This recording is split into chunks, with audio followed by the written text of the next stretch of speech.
अब मैं बिला ताखीर अपने मुअज़्ज़ज़ मेहमान मुक़र्रिर खुसूसी मुक़र्रिर जिनके लिए हम और आप यहाँ जमा हैं, ख़ास तौर से मैं बड़े अदब के साथ गुजारिश कर रहा हूँ फ़ज़ीलतुश शेख दुक्तूर अब्दुल गफ़्फ़ार साहब सल्फ़ी बनारसी हफ़िज़हुल्लाह, जो हमारे दरमियान में अब मोहताज तारुफ नहीं हैं और अल्हम्दुलिल्लाह रोज़ाना आपके बयानात, दुरूस, जुमा के खुतबे अल्हम्दुलिल्लाह रोज़ाना हम और आप सुनते हैं। आज का दौर ये सोशल मीडिया का दौर है, ये प्रोग्राम यहाँ हो रहा है और लाइव न जाने कितने लोग, हजारों की तादाद में लोग इस प्रोग्राम को देख रहे हैं, सुन रहे हैं। ये एक बड़ी नेमत अल्लाह ताला की तरफ से हमें और आपको मिली हुई है। इसलिए इस नेमत का भी सही इस्तेमाल अगर किया जाए तो यकीनन आज के इस मौजूदा दौर में दावत व तबलीग का और इस्लाह का काम और भी बेहतर से बेहतर अंदाज में किया जा सकता है। आज हमारे पास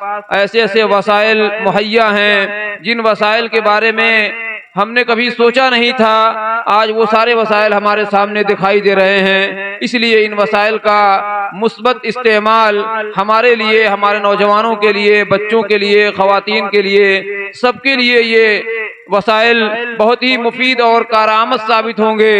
लेकिन अगर ये वसाइल मनफी तौर पर इस्तेमाल किए गए, जैसा कि इसकी रिपोर्टें और जैसा कि बहुत सारी खबरें हरदम आती रहती हैं, उसके असरात और उसके नताइज हमारे लिए, हमारे समाज और मुआशरे के लिए, मुस्लिम नौजवानों के लिए, मुस्लिम नौजवान बच्चों और बच्चियों के लिए यकीनन ये बड़े ही शर्म की बात होगी और बहुत ही जो है शर्म से डूबने की बात होगी, जो हालात और मनाजिर हमारे सामने दिख रहे हैं। इसलिए हर वक्त हमें इस पर भी खुसूसी तवज्जो देने की जरूरत है। हमारे उलमा, खुतबा और वाइज़ीन इस बात पे हर वक्त तवज्जो दिलाएं और तरगीब दिलाएं कि यकीनन हमारे पास, हमारे हाथ में एक ऐसा आला है जो आला हर वक्त हमें मसरूफ और मशगूल रखे हुए है। लेकिन अगर इस आले का मुस्बत इस्तेमाल किया गया या किया जाए तो इंशाअल्लाह ये हमारे लिए, हमारी फैमिली के लिए, हमारे मोहल्ले और हमारे ज़िले के लिए ये बहुत ही बेहतरीन और कारआमद साबित होगा। इसलिए उम्मीद है कि इंशाअल्लाह इस पर भी खुसूसी तवज्जो दिलाई जाएगी। मैं शेख से गुजारिश कर रहा हूँ कि शेख आप अपने खिताब से नवाजें। जज़ाकुमुल्लाह खैर। अस्सलामु अलैकुम व रहमतुल्लाहि व बरकातुहू। अल्हम्दुलिल्लाह नहमदुहु व नस्तईनुहु व नस्तगफिरुह व नऊज़ु बिल्लाहि मिन शुरूरि अनफुसिना व मिन सय्यिआति अअमालिना। मन यहदिहिल्लाहु फला मुदिल्ल लहु व मन युद्लिल फला हादिय लहु व अशहदु अल्ला इलाहा इल्लल्लाहु वहदहु ला शरीक लहु व अशहदु अन्ना मुहम्मदन अब्दुहु व रसूलुहु। या अय्युहल्लज़ीना आमनुत्तकुल्लाहा हक्का तुकातिही व ला तमूतुन्ना इल्ला व अंतुम मुस्लिमून। या अय्युहन्नासुत्तकू रब्बकुमुल्लज़ी खलक़कुम मिन नफ्सिन वाहिदह व खलक़ मिन्हा ज़ौजहा व बत्थ मिन्हुमा रिजालन कसीरन व निसाआ वत्तकुल्लाहल्लज़ी तसाअलून बिही वल अरहाम इन्नल्लाहा काना अलैकुम रक़ीबा।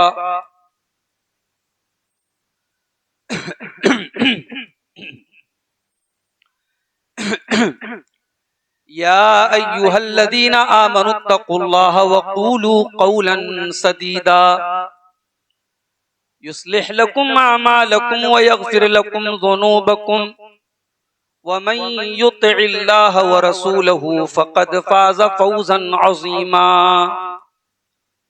अम्मा बअद फ़इन्न खैरल हदीस किताबुल्लाह व खैरल हदी हदी मुहम्मदिन सल्लल्लाहु अलैहि वसल्लम व शर्रल उमूरि मुहदसातुहा व कुल्ल मुहदसतिन बिदअह वकुल्ल बिदअतिन दलालह वकुल्ल दलालतिन फिन्नार।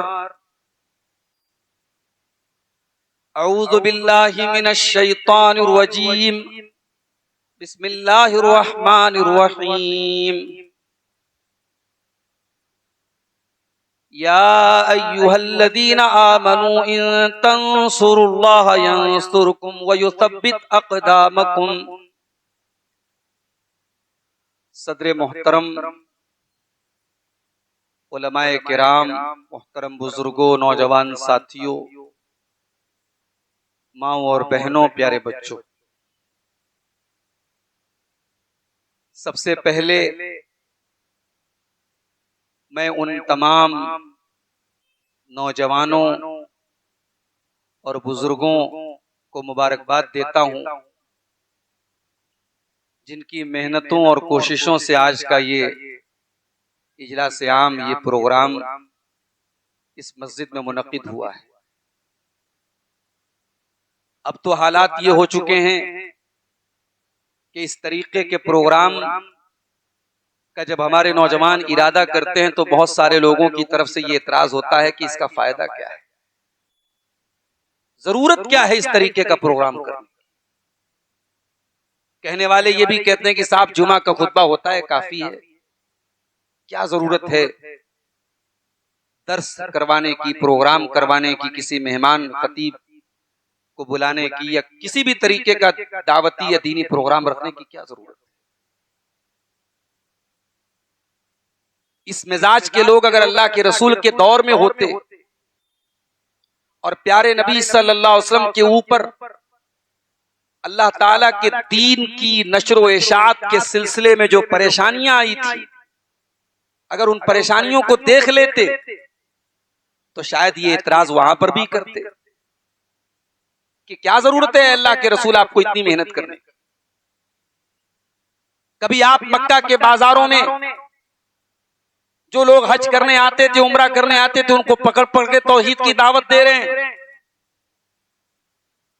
कभी आप हजरत अरकम के मकान में खुफिया तरीके से, सीक्रेट तरीके से अपने सहाबे किराम को लेकर के दीन की बातें बता रहे हैं।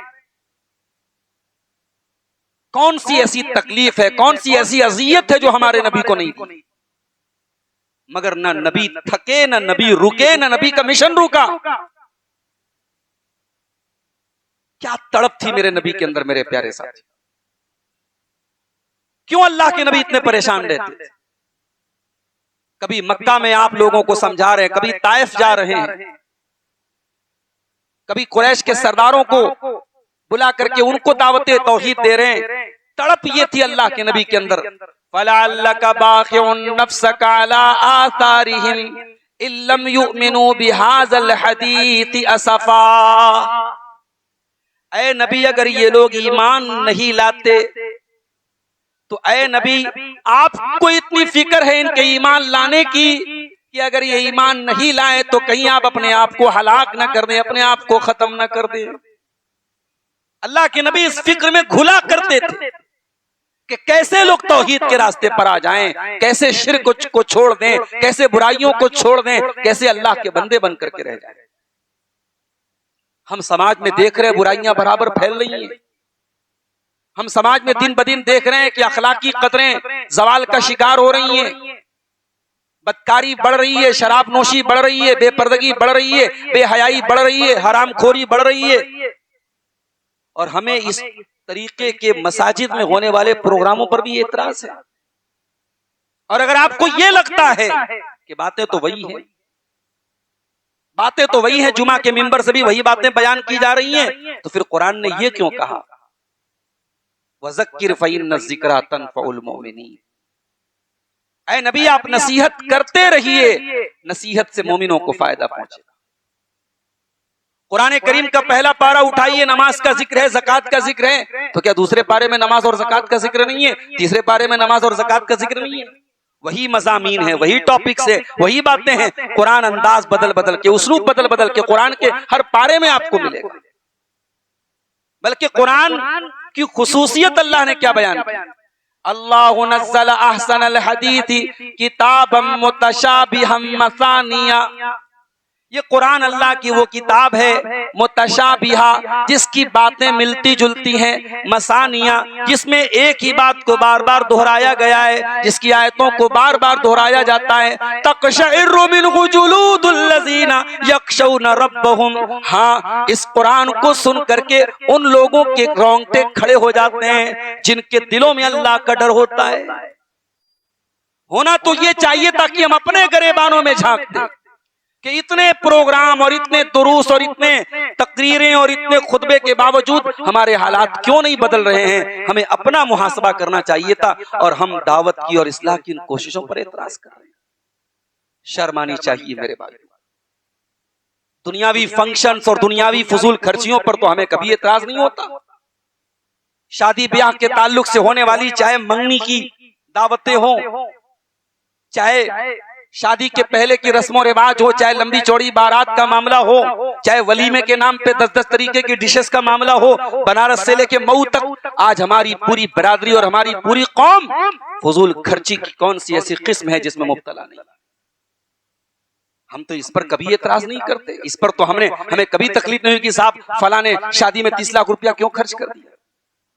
ये छोटे मोटे प्रोग्राम और दुरूस, और वो भी हम देख रहे हैं हालात। मैं काफी अरसे के बाद मऊ आ रहा हूं। हमारे उमर भाई और दीगर जो हमारे नौजवान हैं फोन करते रहते हैं, लेकिन कुछ मेरी मजबूरियां होती हैं और फिर हालात भी मैं देख रहा हूं कि अब मऊ के पहले जैसे नहीं है। मुझे नहीं याद है कि आखिरी बार आपके यहाँ स्टेज प्रोग्राम कब हुआ था। 1-2 प्रोग्राम शायद खेदूपुरा में हुआ था, उसके अलावा तो कहीं पूरे मऊ में स्टेज प्रोग्राम नहीं हो रहे। हम जान रहे हैं इंतजामी मजबूरियां हैं। इस तरीके के मसाजिद में गाहे बगाए महीने 2 महीने में अगर हमारे नौजवान कुछ दावती प्रोग्राम कर रहे हैं मेरे भाई, तो इसमें क्या मफाद है किसी का। अल्लाह के वास्ते हौसलों को तोड़ने की कोशिश न किया करो। इस तरीके की दावती कोशिशों के लिए नौजवान खड़े हैं, जिस दौर में नौजवानों के पास करने के लिए बहुत सारे गलत काम हैं। अगर आपका नौजवान एक अच्छे काम के लिए, एक दीन के दावत के काम के लिए लोगों को इकट्ठा कर रहा है, और मैं आपको मुबारकबाद देता हूं कि आज इस गए गुजरे दौर में भी मऊ की सरजमीन पर अल्हम्दुलिल्लाह दूसरे शहरों के मुकाबले में अभी भी अल्हम्दुलिल्लाह लोगों के अंदर दीन की बातों को सुनने का जज्बा और जौक है। लोग इकट्ठा होते हैं। मौसम सख्त है, गर्मी का मौसम है, पसीना हो रहा है, आप तकलीफ उठा करके मस्जिद में आए हैं, अपनी मसरूफियात को छोड़ करके आए। जाहिर है छुट्टी का दिन भी नहीं, वर्किंग डे है, आपका काम का दिन है, लेकिन आप अपना वक्त छोड़ करके, आप अपने कामों को छोड़ करके आए हैं।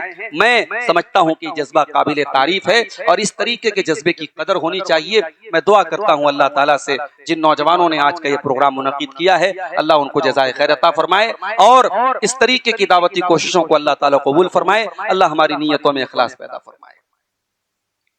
मेरे भाइयों, आज के प्रोग्राम के लिए मैंने जो उन्वान अपने जहन में सोचा है,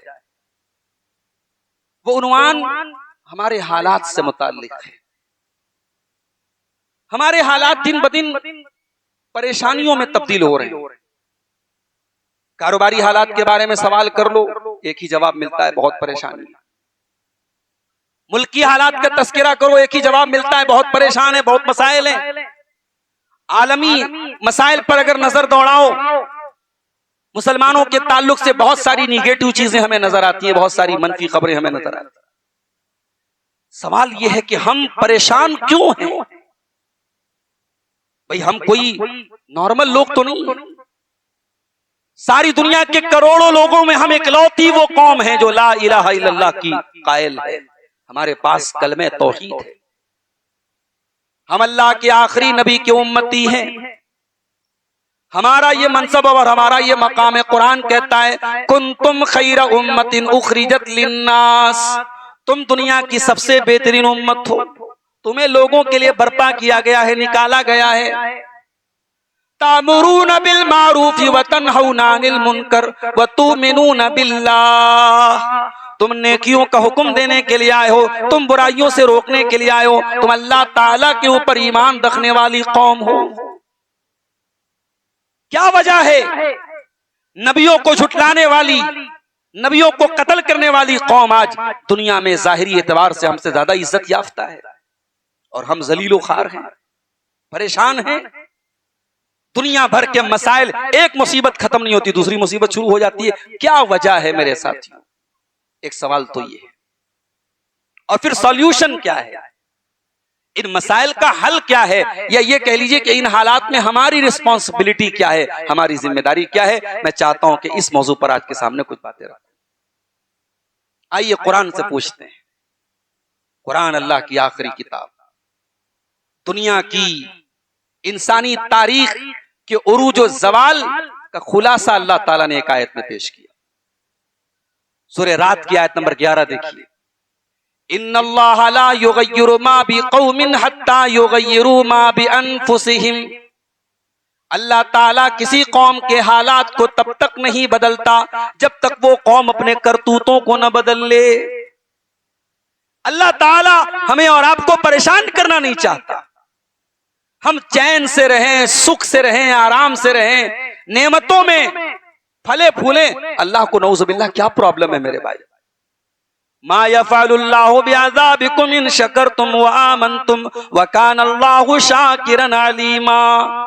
अल्लाह तुम पर अपना अजाब नाजिल क्यों करेगा? अल्लाह तुमको अजाब में मुब्तला करके क्या करेगा अगर तुम अल्लाह के शुक्रगुजार बंदे बन करके रहो, अगर ईमान वाले बंदे बन करके रहो। अल्लाह तो करीम है मेरे भाई। उसके करम की इंतहा तो यह है, अल्लाह उनको भी रोजी से नवाजता है जो अल्लाह को गाली देते हैं। अल्लाह उनको भी ऑक्सीजन देता है जो अल्लाह के लिए बेटा करार देते हैं। अल्लाह उनको भी इस धरती पर जीने का हक देता है, उनको नेमतों से नवाजता है जो अल्लाह के बारे में गुस्ताखी करते हैं। अल्लाह हमें क्यों अपने अजाब में मुब्तला करेगा? कुरान कहता है अल्लाह ताला किसी कौम के हालात को तब तक नहीं बदलता जब तक वो कौम अपने करतूतों को न बदल ले। व इज़ा अरादल्लाहु बिक़ौमिन सूअन फला मरद्द लह। और जब अल्लाह ताला किसी कौम को तबाह करने का इरादा कर ले, फिर उस अल्लाह के फैसले को कोई टालने वाला नहीं है। अगर अल्लाह की तकदीर में हमारे ज़वाल का फैसला लिखा जा चुका है, दुनिया की कोई ताकत हमें उरूज नहीं दे सकती। फैसला अगर अल्लाह की तरफ से हुआ है, कोई टाल नहीं सकता।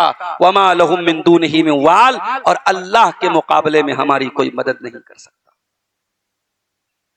कभी आपने गौर किया कुरान में अल्लाह ने साबिका कौमों के वाकयात क्यों बयान किए? कौम आद, कौम समूद, कौम सालेह, ये जो कौम शुएब, ये जो अल्लाह ताला ने नबियों की कौमों के हालात बयान किए, क्यों बयान किए? ये इन कौमों को अल्लाह ने बहुत नवाजा था। अलम तरा कैफ फ़अल रब्बुका बिआद इरम ज़ातिल इमाद अल्लती लम युख़लक़ मिस्लुहा फिल बिलाद।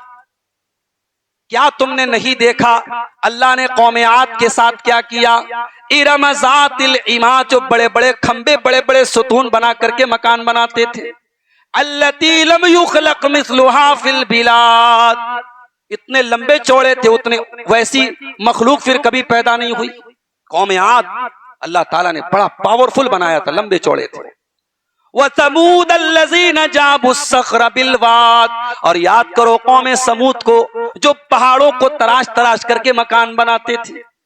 उस जमाने का की इंजीनियरिंग, उस जमाने का फन्ने तामीर के पहाड़ों को तराश के, चट्टानों को तराश के कौम समूद के लोग मकान बनाते थे। व फिरऔन ज़िल औताद। और याद करो फिरौन को, जिसकी हुकूमत बहुत फैली हुई थी, जिसके खेमे हर जगह गाड़े जाते थे, जहां जाता तो उसके खेमे गाड़े जाते थे। अल्लज़ीना तग़ौ फिल बिलाद फ़अक्तरू फ़ीहल फ़साद फ़सब्ब अलैहिम रब्बुका सौत अज़ाब। ये वो लोग थे जो पावरफुल थे, अपने जमाने के सुपर पावर थे। इन्होंने अल्लाह की जमीन में सरकशी की, बगावत की, अल्लाह के कानून को तोड़ा, अल्लाह के बंदों को सताया, अल्लाह की नाफरमानी की, जमीन को फसाद से भर दिया। अल्लाह ने अपने अजाब का कोड़ा इनके ऊपर बसाया। मेरे भाइयों, अल्लाह आज भी वही है, अल्लाह का पावर आज भी वही है। अगर वही काम हम करेंगे, हमारे गुनाहों से ये जमीन भर जाएगी, हमारे फसाद से ये जमीन भर जाएगी, तो अल्लाह के अजाब का कोड़ा हम पर भी बरसेगा और बरस रहा है। इन्न रब्बका लबिल मिरसाद। अल्लाह तबारक व तआला देख रहा है हमें, उसकी नजर लगी है हमारे ऊपर, वो हमारी एक एक एक्टिविटी को देख रहा है। मेरे साथियों, हम इज्जत वाले थे। अल्लाह ने हमें इतनी इज्जत से नवाजा था कि मोहम्मद रसूलुल्लाह के मानने वाले अरब की धरती से निकले और पूरी दुनिया में उनका डंका बच गया। वो अरब के बद्दू, वो सहराओं में रहने वाले, वो बकरियां चराने वाले, वो ऊंटों के साथ जिंदगी गुजारने वाले, जिनको तहजीब और तमद्दुन से आशनाई नहीं थी, दुनिया जिनको जानती तक नहीं थी, उन्होंने चंद सदियों के अंदर पूरी दुनिया में इस्लाम का डंका बजा दिया। दुनिया की सुपर पावर से आंखों में आंखें मिलाकर उन्होंने बातें की। जहां गए अपनी छाप छोड़ के गए, निशान बन गए, दुनिया के लिए मशले राह बन गए। दुनिया में तरक्की और तमद्दुन की बातें हुई तो मुसलमानों का नाम लिया जाने लगा। इज्जत हमें मिली थी। क्यों इज्जत मिली थी? हमारे कपड़े से इज्जत नहीं मिली थी, हमें माफ करना। हमारे लाइफ स्टाइल से हमें इज्जत नहीं मिली थी, हमें इज्जत मिली थी इस्लाम के जरिए। हजरत उमर फारूक का जुमला नोट करो। हजरत उमर कहा करते थे, कुन्ना अज़ल्ल उम्मतिन, हम दुनिया की सबसे जलील कौम थे। अज़्ज़नल्लाहु बिल इस्लाम, और अल्लाह ने हमें इस्लाम के जरिए इज्जत दी थी। इस्लाम हमारी इज्जत का सबब था। अल्लाह ने हमें इस्लाम के जरिए इज्जत दी थी। वह महमब तगय्यनल इज्जत फी गैरिही अज़ल्लनल्लाह, और जब इस्लाम को छोड़ करके हम किसी और चीज के जरिए इज्जत तलाश करेंगे, अल्लाह हमें जलील कर देगा। आज हम इज्जत कहां तलाश कर रहे हैं? आज हमारी मुसलमान लड़कियां वो ये समझती हैं कि पर्दे में उनकी जिल्लत है और बेपर्दगी में उनकी इज्जत है। कोई स्कूल टॉप कर गई, कोई एग्जाम टॉप कर गई, तो कैमरे के सामने आकर के बेपर्दा होने में ना उसे कोई बाक है, उस जवान लड़की को कोई परहेज है, ना उसके बाप को कोई परहेज है। क्यों साहब? आपने 10th का एग्जाम टॉप कर लिया तो पर्दे के हुक्म से आप मुस्तस्ना हो गई, एग्जम्पशन हो गया, एक्सेप्शन हो गया आपका। किसी स्कूल, किसी कॉलेज में अल्लाह ताला ने आपको आला तालीम के मैदान में आगे बढ़ने की सलाहियत दे दी, तो आपको ये राइट और अधिकार मिल गया कि साहब आप पर्दे को उखाड़ के फेंक दें, आप मर्दों के भरे मजमे में जाके तकरीरें करें और अपनी कुव्वत गोयाई का लोहा मनवाएं। नहीं मेरी प्यारी माँ और बहनों, हजरत आयशा थी इसी पर्दे के साथ, फातिमा जहरा थी इसी पर्दे के साथ, मरियम थी इसी हया के साथ। मुसलमान औरत ने तारीख के हर दौर में अपना लोहा मनवाया है अपने पर्दे के साथ, अपनी इज्जत के साथ, अपनी शर्म व हया के साथ। अरे हमारी तारीख तो वो तारीख है। गज़वे उहद में एक औरत आती है, उसका बेटा शहीद हो चुका है, बेटे की लाश लेने के लिए आई है, बेटे को देखने के लिए आई है। बूढ़ी औरत है। इस्लाम ने बूढ़ी औरत को पर्दे में छूट भी दी रखी है। अगर औरत बूढ़ी हो जाए तो अल्लाह ने कुरान में छूट दी है कि अगर वो पर्दा ना भी करे तो कोई गुनाह की बात नहीं। पर्दा करती है तो अच्छी बात है, पर्दा ना करे, अगर वो यानी जो ऊपरी नकाब और हिजाब है उसके बगैर भी अगर वो घर से निकल जाए, वल क़वाइदु मिनन निसा इल्लाती ला यरजुना निकाहन, अल्लाह ने कहा कि ऐसी औरतों के लिए जरूरी नहीं कि वो पर्दे में निकले। वो बूढ़ी औरत थी, जवान बेटा शहीद हुआ था, पर्दे में आई थी। किसी ने कहा कि बूढ़ी माँ, तेरा बेटा शहीद हो चुका है और तुझे पर्दे की पड़ी है। तो उस औरत ने क्या जवाब दिया था? बड़ा प्यारा जवाब दिया था उस औरत ने, और वो जवाब आज की उन बेहया लड़कियों के मुंह पर थप्पड़ है जो चंद डिग्रियां पा करके समझती हैं कि हमें बेपर्दगी का लाइसेंस मिल गया, जिनको यूनिवर्सिटी और कॉलेज की तालीम ये इस मकाम तक पहुंचा देती है कि साहब वो अपने पर्दे और अपने शर्म हया को त्याग देती हैं, छोड़ देती। उस औरत ने कहा था, रुज़ी तो इब्नी वलम उर्जा हयाई, मैंने बेटा खोया है, मैंने शर्म व हया नहीं खोई है, मैंने लाज नहीं खोई है, मैंने अपना पर्दा नहीं खोया है। मेरे अजीजों, मेरे भाइयों, मेरी माँ और बहनों, आज अल्लाह के अजाब का कोड़ा हम पर क्यों बरस रहा है? हम जलील क्यों हैं? हम अल्लाह को भूल के बैठे। और याद रखो, हम रुक सकते हैं, हमारी एक्टिविटी रुक सकती है, शैतान नहीं रुका हुआ है, शैतान एक्टिव है, शैतान अपने मिशन में लगा हुआ है। दीनदारों की दीनी मजलिसें सुनी हो रही हैं, हमारे दीनी काम और दीनी एक्टिविटीज ठप हो रही हैं, और जमाते अहले हदीस का वो काम, हमारा असल काम क्या था? माफ करना, आज अपना असल काम हम भूल गए। अहले हदीस का असल काम क्या था? अल्लाह के बंदों तक अल्लाह की तौहीद को पहुंचाना। हिंदुस्तान के उलमाए अहले हदीस की तारीख उठा के देख लो, हमारे उलमा ने और उलमा के साथ साथ अवामुन नास में से भी लोगों ने अपनी अपनी सलाहियत और इल्म के मुताबिक यही काम किया है, अल्लाह की तौहीद को पहुंचाया है। अल्लाह के दीन को पहुंचाया है। ये दीन की दावत का काम, यही हमारा बुनियादी काम था। ये काम छोड़ करके हम जितने भी रफाही काम कर लें, हॉस्पिटल्स खोल लें, पब्लिक सेवा करें, ये सारे काम अच्छे काम हैं, मगर हमारा असल और बुनियादी काम दावत का काम है। आज मुझे अफसोस के साथ कहना पड़ता है कि हमारी जमात अहले हदीस अपने दावती मिशन से धीरे धीरे पीछे हटती चली जा रही है, और उसका नतीजा यह है अहले हदीसों के यहां भी अब शिर्क होने लगा है।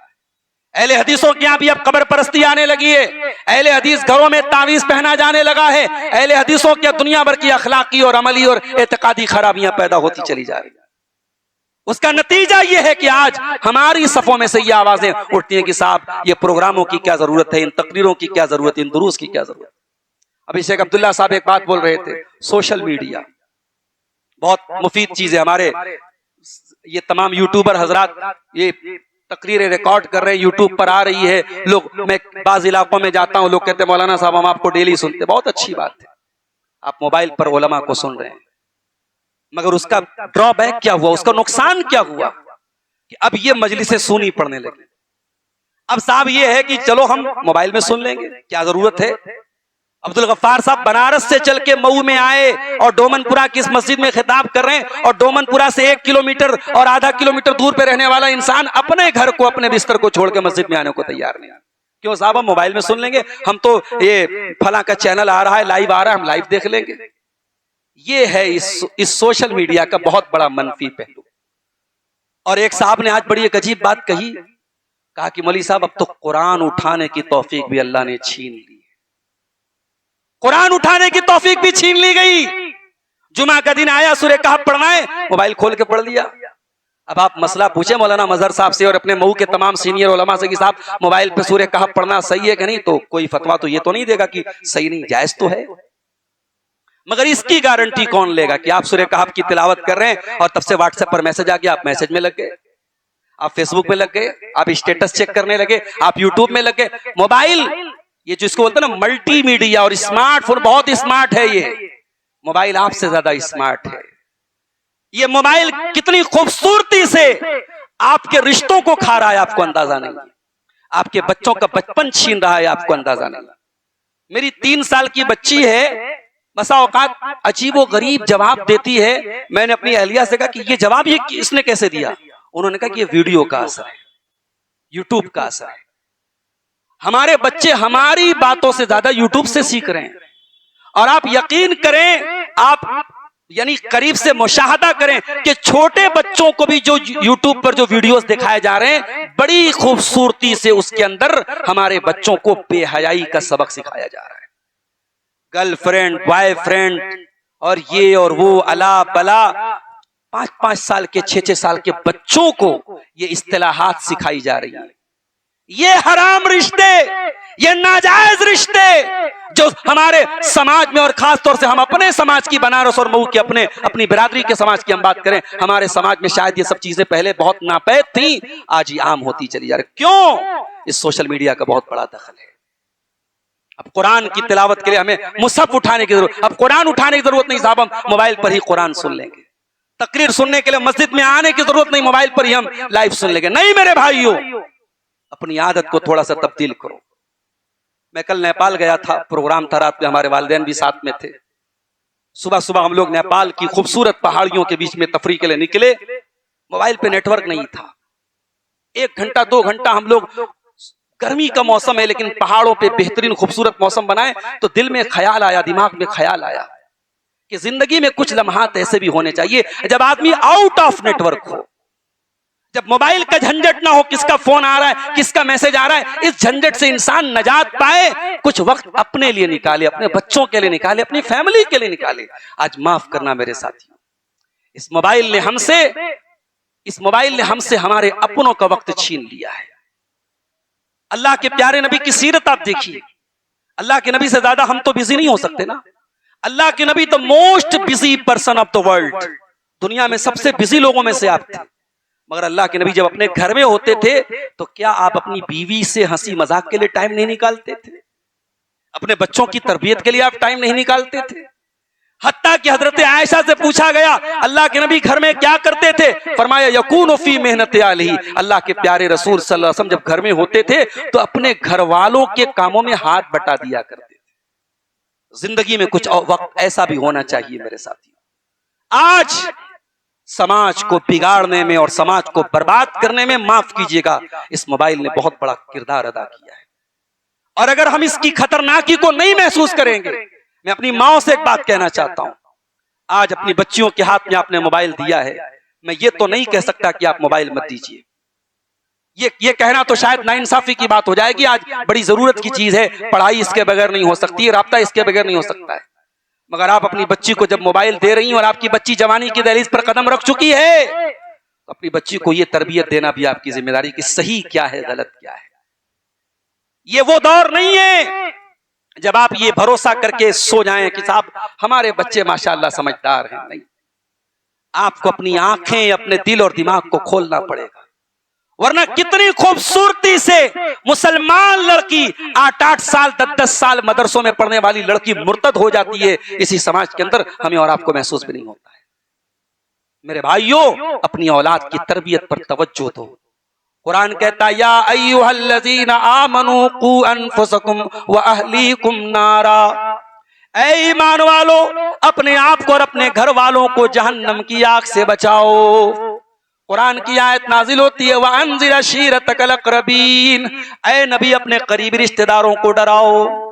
अल्लाह के नबी कुरान की आयत को सुन करके मुतमईन होकर के नहीं बैठ जाते, आप सफा की पहाड़ी पर चढ़ते हैं, अपने तमाम खानदान के लोगों को इकट्ठा करते हैं, अपने बच्ची, अपनी बेटी फातिमा को बुलाते हैं, अपनी फूफी सफिया को बुलाते हैं, अपने चचा अब्बास को बुलाते हैं, सारे खानदान के लोगों को बुला करके अल्लाह का पैगाम सुना देते हैं, अनक़िज़ू अनफुसकुम मिनन्नार, ऐ मेरे खानदान के लोगों, ऐ मेरे कराबतदारों, ऐ मेरे कबीले के लोगों, मैं तुमको अल्लाह से डरने की तलकीन करता हूं, अपने आप को जहन्नम के अजाब से बचा लो, मैं अल्लाह के अजाब के मुकाबले तुम्हारे कोई काम आने वाला नहीं हूं।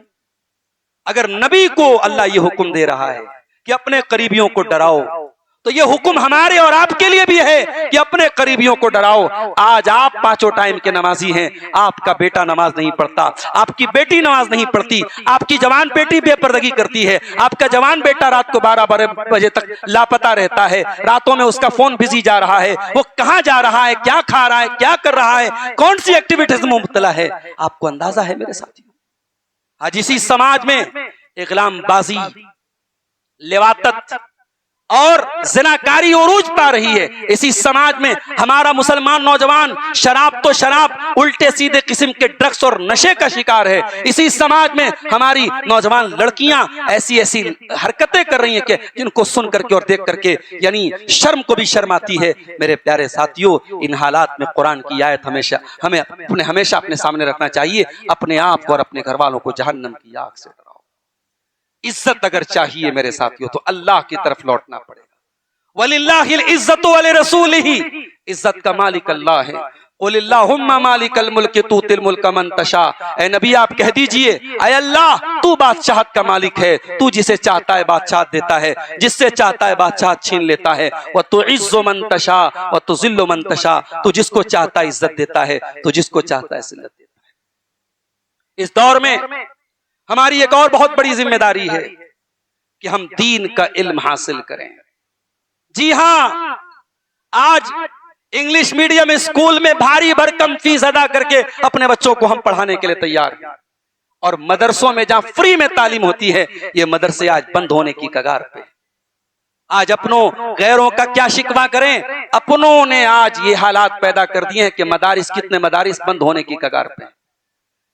मैंने रमजान में देखा मदारिस के सुफरा को, मैं कर्नाटक में था, पूरे मुल्क से सुफरा आ रहे थे, हर नमाज के टाइम 7-7, 8-8 सुफरा आ रहे हैं, चंदे की अपील कर रहे हैं, हमारे मदरसे में इतने बच्चे पढ़ रहे हैं, इतनी बच्चियां पढ़ रही हैं, आप चंदा दीजिए। भिखारियों की तरह लाइन लगा करके बैठे। जो आपके बच्चों को इंग्लिश सिखा रहा है वो काउंटर पर बैठ करके आपसे पैसे वसूल कर रहा है, और जो आपके बच्चों को कुरान पढ़ा रहे हैं, जो आपके बच्चों को हदीसें पढ़ा रहे हैं, जो आपके बच्चों को दीन सिखा रहे हैं, उन्हें भीख मांगना पड़े, आपके सामने हाथ फैलाना पड़े। ये हालात आपने पैदा कर दिए मेरे साथियों। अल्लाह के वास्ते दीन के इल्म की कद्र करो मेरे भाइयों।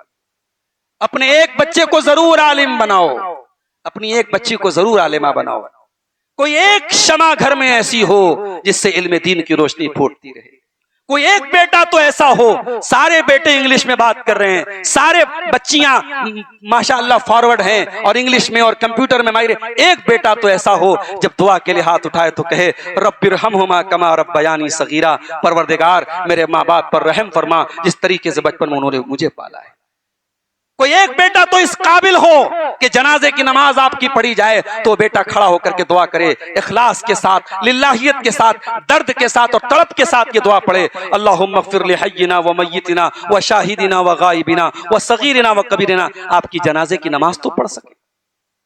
दीन का बेसिक इल्म, दीन का बुनियादी इल्म। अभी ये गर्मी का मौसम आ रहा है, समर कोर्सेज शुरू हो रहे हैं। अभी बनारस में भी हमारे कुछ भाइयों ने समर कोर्सेज शुरू किए, अभी रिस्पांस बहुत कम मिल रहा है। और जब समर कोर्सेज में बालिग लोग, बड़े लोग जब एडमिशन लेते हैं तब अंदाजा होता है कि समाज में कितने ऐसे लोग हैं, बालिग हैं, एडल्ट हैं, बड़े हैं, अपने दुनिया की तमाम चीजों के माहिर हैं, मगर दीन की नॉलेज ना के बराबर है। वजू का तरीका नहीं आ रहा है, गुस्ल के जरूरी आदाब नहीं मालूम, तौहीद के बारे में नहीं मालूम, ईमान के बारे में नहीं मालूम, अल्लाह के नबी के बारे में बुनियादी बातें नहीं मालूम। और उसके बाद इस तरीके के प्रोग्राम और तकरीरों की बात आए तो वो लोग कहते हैं कि साहब इसकी कोई जरूरत नहीं है। दीन की मोटी मोटी बातें मेरे भाइयों हम सबकी जिम्मेदारी है कि हम सीखें। अल्लाह के नबी फरमाते हैं तलबुल इल्म फरीज़तुन अला कुल्लि मुस्लिम, इल्म दीन हासिल करना हर मुसलमान की जिम्मेदारी है। कुरान कहता है यालमून ज़ाहिरम मिनल हयातिद दुनिया व हुम अनिल आखिरति हुम गाफिलून। कुछ लोग ऐसे भी होते हैं जिनके पास दुनिया का बहुत इल्म है, बहुत नॉलेज है, लेकिन आखिरत के मामले में बिल्कुल गाफिल हैं। अपने साड़ी के कारोबार की ABCD से वाकिफ है, अपने धागे के एक एक हुनर से वाकिफ हैं, अपने कारोबार की एक एक चीज से वाकिफ हैं, मगर दीन की बेसिक चीजें भी उनको नहीं मालूम है। इमाम हसन बसरी कहते हैं इस आयत की तफसीर में कि बाज लोग इतने माहिर होते हैं कि अपने नाखून पर रख करके वो सोने के सिक्के का वजन बता देते हैं, मगर 2 रकात नमाज पढ़ने का शऊर उनको नहीं होता है। मेरे साथियों, दीन का इल्म हासिल करो, ये इस दौर में बहुत बड़ी जरूरत की चीज है। मैं मना नहीं करता, मऊ के सबसे टॉप के स्कूल में अपने बच्चों को एडमिशन दिलाओ, कोई हरज की बात नहीं, बहुत अच्छी बात है। हमारी मऊ और आजमगढ़ की बच्चियां आज 10th का रिजल्ट आया, उन्होंने टॉप किया है, मुसलमान लड़कियों का भी नाम आया है, बहुत खुशी की बात है। मगर मैं ये चाहता हूं कि आपके बच्चे और बच्चियां इंग्लिश मीडियम में पढ़ें, डॉक्टर बने, इंजीनियर बने, दीन का इल्म और दीन की बेसिक चीज उनके पास मौजूद रहे। वो डॉक्टर भी बने तो जब मरीजों की वो इलाज करे तो उसके दिल में खुद गर्जी न हो, उसके दिल में ये जज्बा हो कि मैं मोमिन हूं, ईमान वाला हूं और मेरा काम सिर्फ मरीजों से फीस लेना नहीं है। अल्लाह ने मुझे ये हुनर दिया है, मेरे जरिए इन बीमारों को अल्लाह ताला सेहत दे रहा है, तो मैं इनको तौहीद की भी दावत दूं, मैं इनके ईमान में इनकी मदद करूं और मेरे जरिए इनको हिदायत मिल जाए। ये जज्बा उस डॉक्टर के अंदर हो। ऐसे डॉक्टर की हमारे समाज को जरूरत है मेरे साथी। ऐसे वकीलों की जरूरत है जो बेकसूरों के लिए केस लड़ें। आज आप देखें मुशरिकों के लिए ऐसे वकील मौजूद हैं जो 1 रुपये की फीस लिए बगैर अपने शिर्क के बुतकदे को बचाने के केसेस लड़ रहे हैं। मेरे इशारे आप समझिए, आज ऐसे वकील मौजूद हैं जो अपने बुतकदों की हिफाजत के लिए फ्री में केस लड़ रहे हैं। ऐसे वकील क्यों नहीं हमारे पास, इतने माहिर वकील क्यों नहीं हैं जो फ्री में हमारी मसाजिद के लिए, हमारे मदारिस के लिए और बेकसूर मुसलमानों के हक के लिए लड़ें। ऐसे वकील क्यों नहीं सुप्रीम कोर्ट, हाई कोर्ट में ऐसे वकील क्यों नहीं? ऐसे वकीलों की भी जरूरत है मेरे साथ। तो दीन का बेसिक इल्म हासिल कीजिए। इस दौर में हमारी एक और बहुत बड़ी जिम्मेदारी है कि हम दुनिया कमाएं, दुनिया को बेहतर से बेहतर बनाएं, मगर दुनिया में डूब न जाएं, दुनिया परस्त न बन जाएं। जुमा का दिन है आज, आपने शायद जुमा की नमाज में सूरह आला की तिलावत सुनी होगी, तो कुरान की आयत भी इमाम साहब ने पढ़ी होगी, बल तुसिरूनल हयातद दुनिया वल आखिरतु खैरुन व अबका। मेरे बंदो, तुम दुनिया की जिंदगी को तरजीह देते हो जबकि आखिरत की जिंदगी ज्यादा बेहतर और ज्यादा बाकी रहने वाली है। मुसलमान उस दीन को मानता है जिस दीन ने दुनिया को अपनाने की तालीम दी है।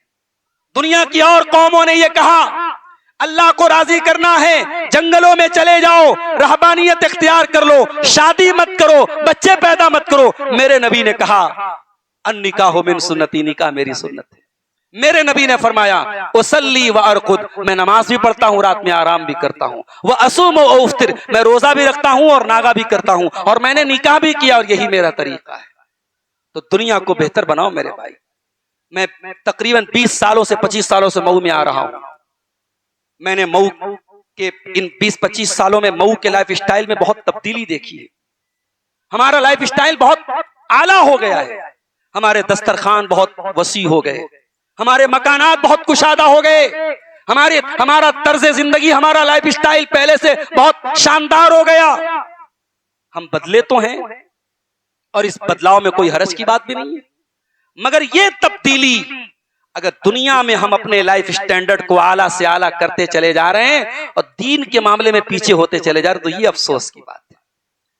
मैं बार बार तकरीरों में ये बात कहता हूं कि इसी मऊ की सरजमीन पर हमने वो दौर भी देखा है कि लोग मिसाल देते थे कि मऊ में कोई लड़की आपको स्कूटी चलाती हुई नहीं मिलेगी, मऊ में कोई मुसलमान लड़की बेपर्दा नहीं मिलेगी, मऊ में आपको बेहयाई के जरासीम नहीं मिलेंगे। और फिर इसी मऊ से ये खबरें भी सुनने को हमें मिली कि डेली थाने पर निकाह हो रहा है और थाने पर लड़के लड़की की शादियां हो रही हैं।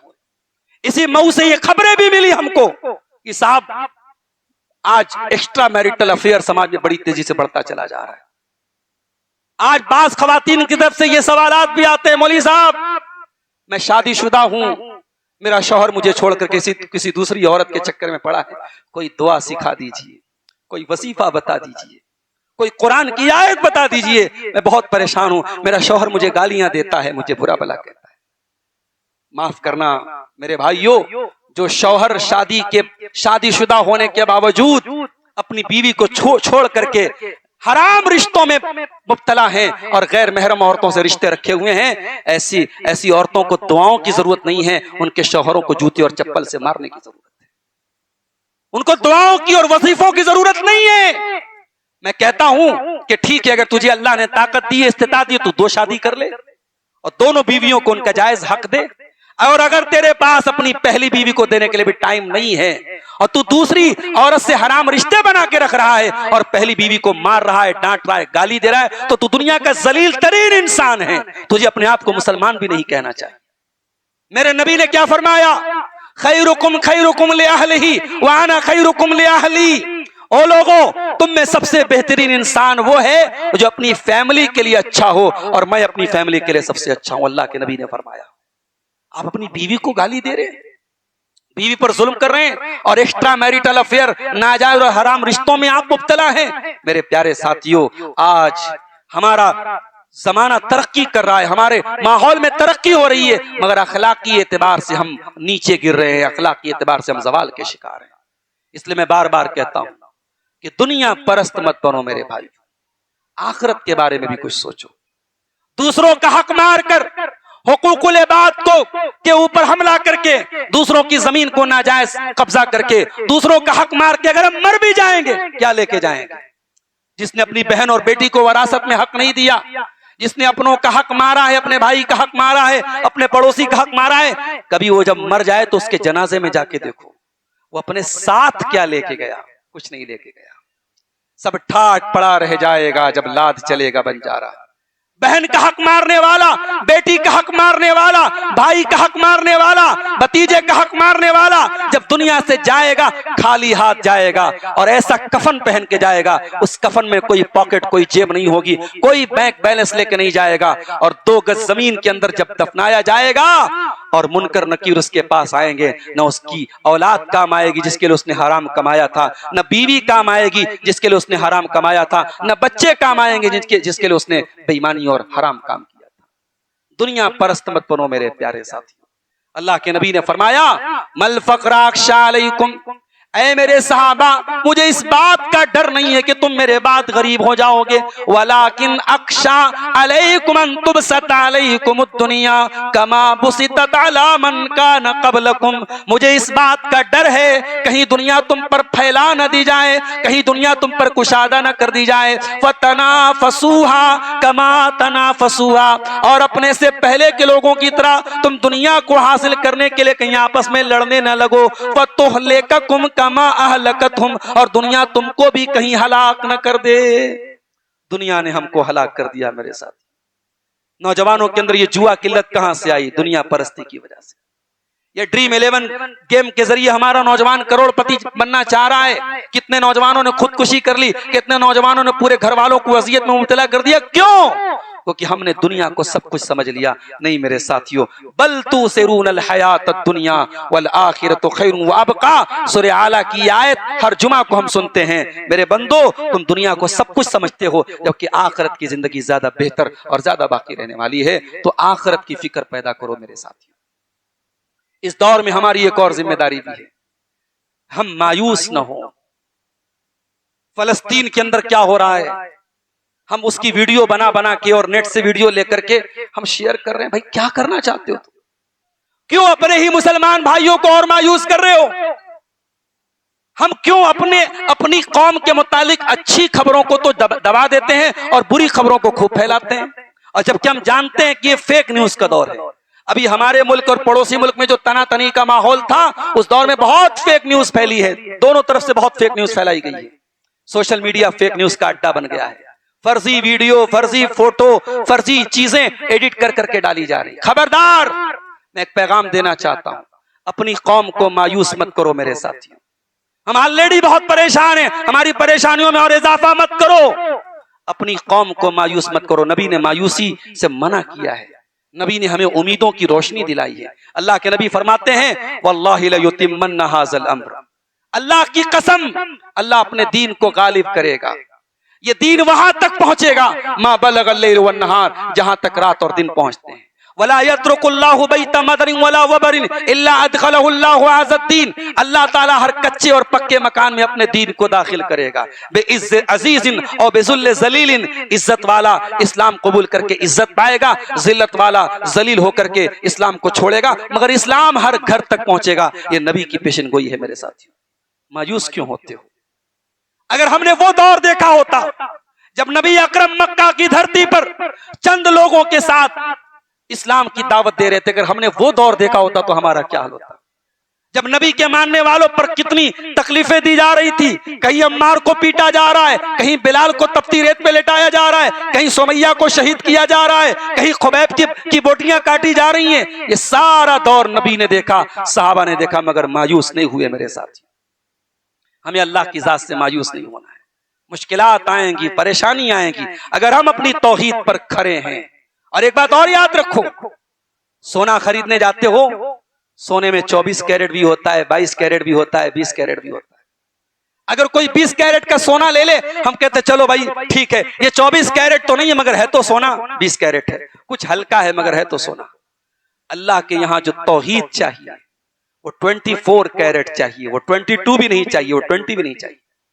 अल्लाह को तौहीद 24 कैरेट चाहिए। अल्लाह को तौहीद में कोई मिलावट नहीं चाहिए। अल्लाह ने क्या फरमाया? वादल्लाहुल्लज़ीना आमनू मिनकुम व अमिलुस्सालिहाति लयस्तख्लिफन्नहुम फिल अर्दि कमस्तख्लफल्लज़ीना मिन क़ब्लिहिम वला युमक्किनन्न लहुम दीनहुमुल्लज़ी इर्तदा लहुम वला युबद्दिलन्नहुम मिन बादि खौफिहिम अमना।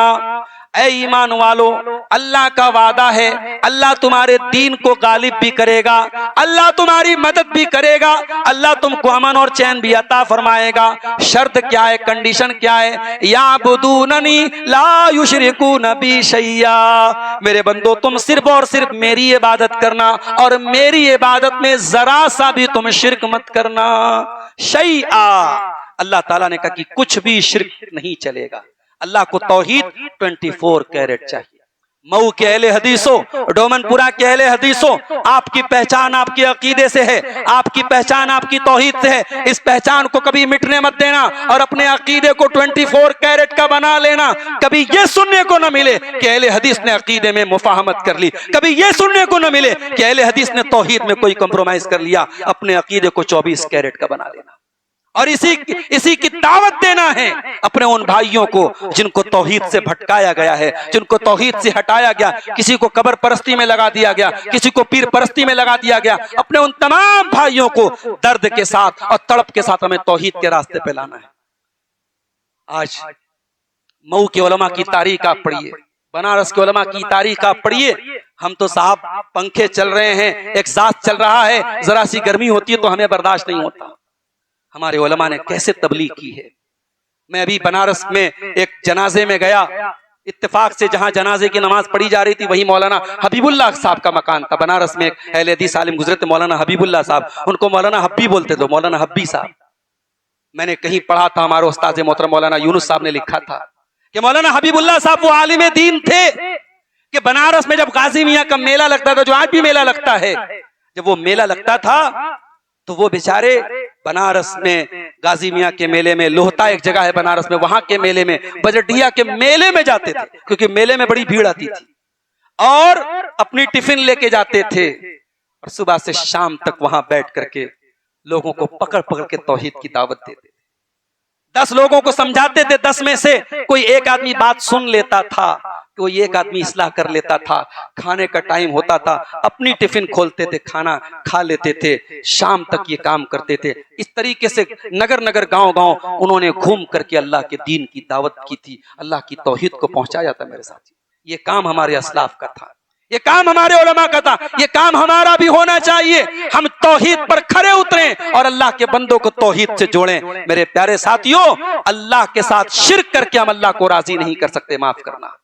आज मैंने एक बहुत बड़े सियासी लीडर का बयान सुना, मुसलमान सियासी लीडर का।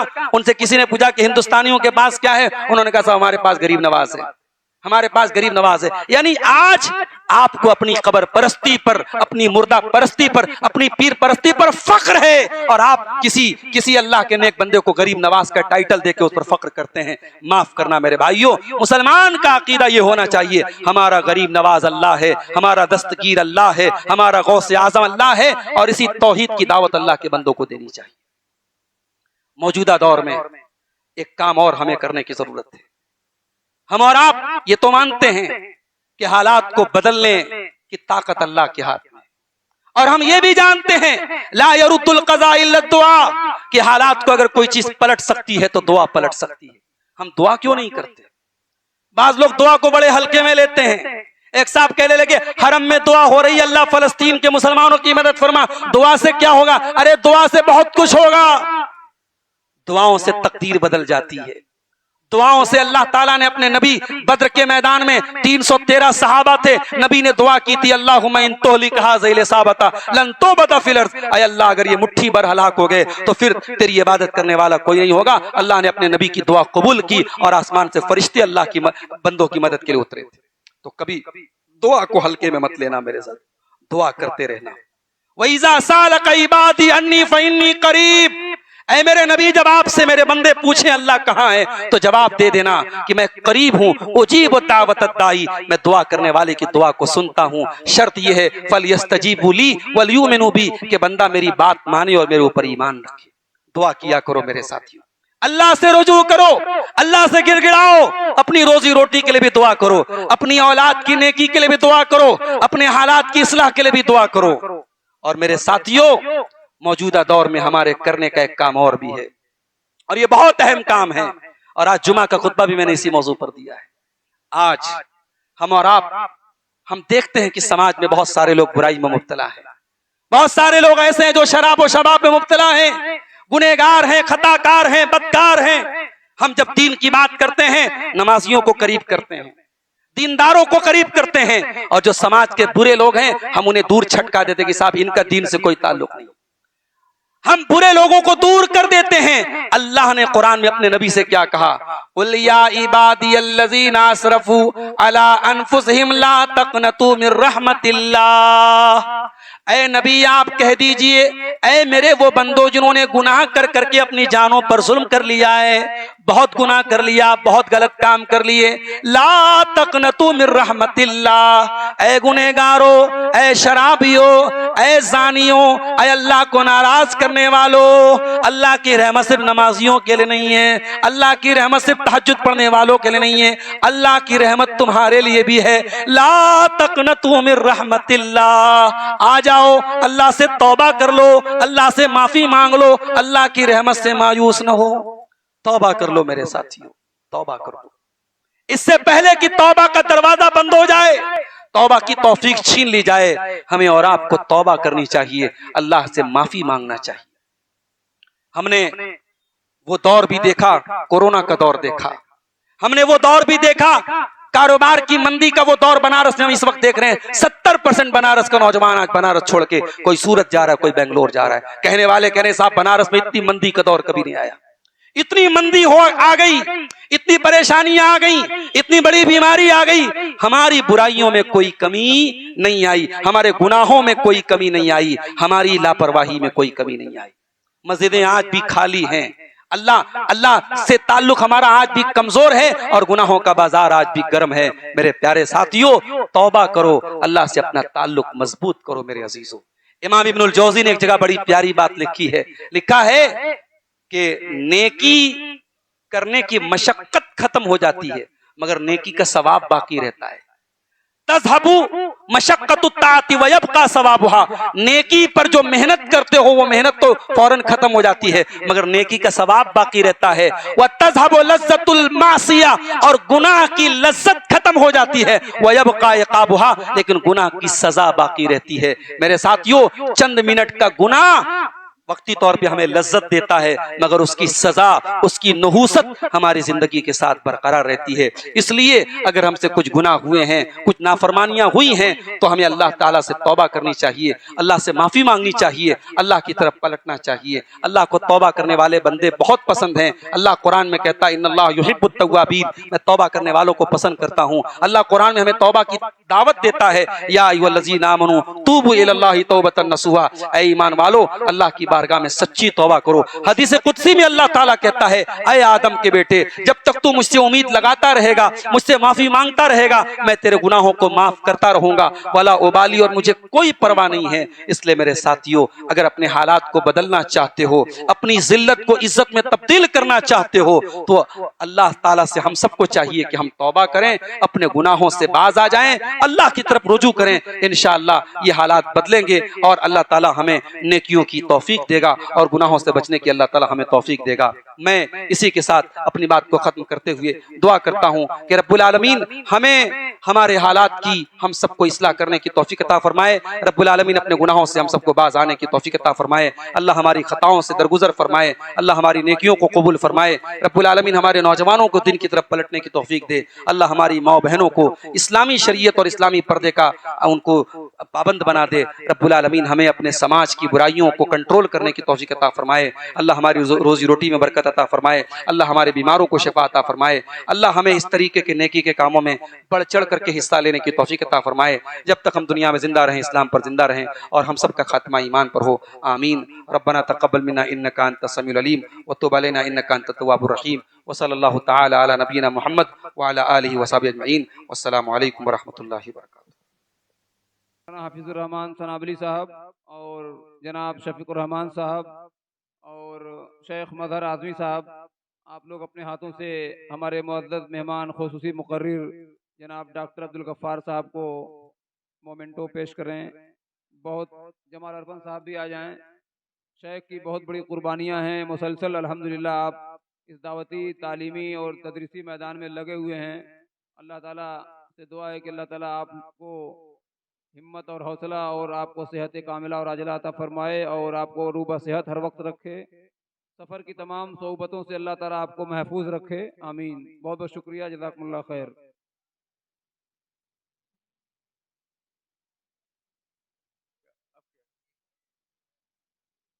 अच्छा अच्छा अच्छा, ठीक। अब एक और मोमेंटो रह गया है जो बड़ा मोमेंटो है जमाल अरफन साहब के लिए। माशाअल्लाह शेखुल जामिया से गुजारिश है, शेख मदर आज़मी साहब, डॉक्टर अब्दुल गफ्फार साहब और मौलाना हिलाल साहब सभी लोग आ जाएं और जमाल अरफन साहब माशाअल्लाह आ जाइए।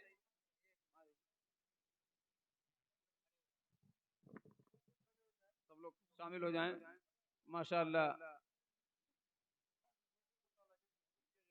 बहुत बहुत शुक्रिया, जज़ाकल्लाह खैर। ये जमाल अरफन साहब को एक मोमेंटो दिया जा रहा है शेख मोहम्मद मजहर अल आज़मी हफ़िज़हुल्लाह के हाथों। जज़ाकल्लाह खैर, बहुत बहुत शुक्रिया।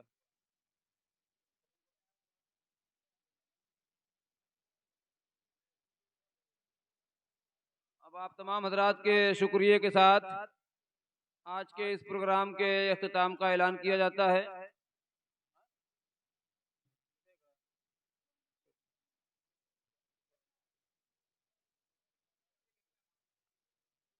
एक मोमेंटो और आ गया है सेट